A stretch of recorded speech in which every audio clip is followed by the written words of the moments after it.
Welcome back. This is the first picture taken of 22-year-old Jerold Loughner following Saturday's mass shooting in Tucson. The Pima County Sheriff's Department took the picture.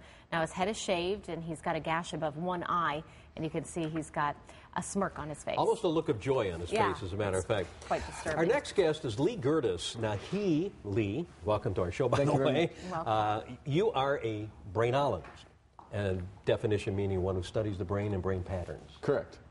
So you started this company, Brain State Technologies. What do you do?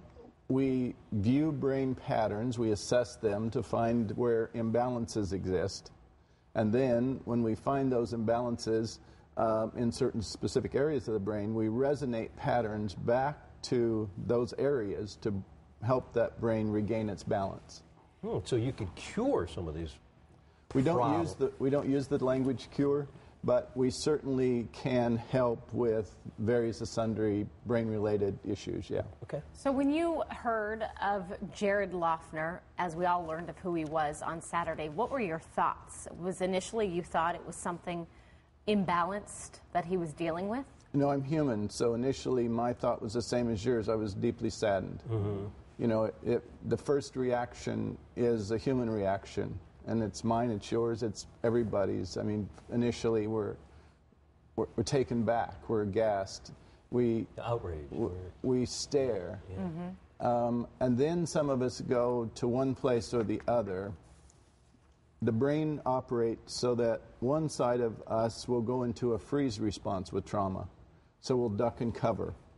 Another side of us operates that we go into fight or flight with trauma. It's parasympathetic or sympathetic dominance for the autonomic nervous system, the internal driving nervous system of the person. So that's how the brain operates. And we're all prone to do one or the other, but we all go into basically a freeze response first when there's nothing we can do about something. What, in many cases, these problems that people have were created physically. Could that have been a possibility for a Jerold Lee Loughner? There could have been some physical impact on his skull or brain in the past that could have created this imbalance? It could have been a physical impact on his physical. It could have been emotional over a long period of time. It could have even been spiritual over a long period of time. Or it could have been, more likely, a combination of these. But trauma affects all of us. The difference is if we get stuck in it. So we get stuck in it when we become too imbalanced.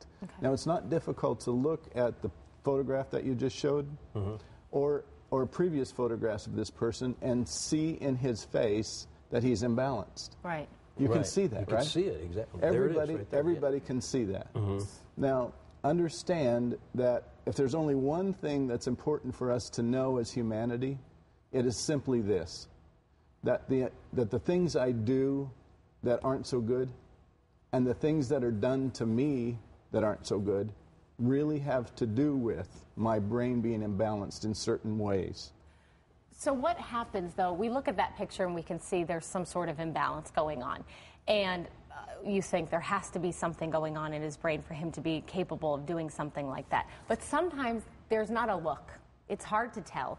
So if someone's dealing with that, how do you recognize that? I mean, if you're a family member or you're somebody close to him, now we're hearing these accounts from his friends and classmates that he was kind of odd and not just a loner. He had some, things that he said that were kind of scary. So what do we do? How do you help these people? When there is, in fact, a brain imbalance that's detected, we detect it due to behavior usually, don't we? And we detect it in personal relationships that way, right? And you know what we do with it? We get as far away from it as we can. That's very true, yeah. And there are certain things in our society that we look at and we reach out to help. If I have a leg missing, say, you would help me. Right. For a physical organ, so to speak, right. If I had cancer and you knew that, you would reach out to help me. Yes. But there are other things in the society that you won't reach out to help me with. You'll stay pretty far away from me, in fact, even if I lose my home and I go bankrupt. Right? Sometimes friends will leave when we get divorced. Right. These are hugely traumatic things that we face, all of us face every day. And not just us personally, but those around us. And so, to answer the question, behavior tells us certainly how balanced somebody is. I mean, that's one. But you know what? I have some days when my behavior is not as good as others. Sure. Right. Right? Just one quick question before I know they're giving us the wrap. Does the suspect, does he know the difference between right and wrong? Is he thinking now that what he did was okay and fine and he's going to be well? If I answer this question, I'm answering it on public television and I'm answering a legal question that effectively. Oh, okay. So I'd rather say this. There's likelihood that this person has a brain imbalance which causes him to be differentiated from himself and from everyone else. Okay. He's not connected.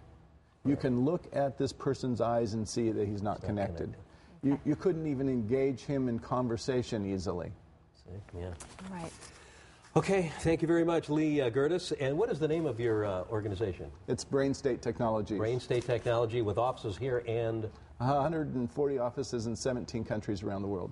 Okay. Very good. Thank you. Thank you. Thank you Thanks for coming in. Thank you. Get myfoxphoenix.com on your iPhone free at the App Store and stay connected.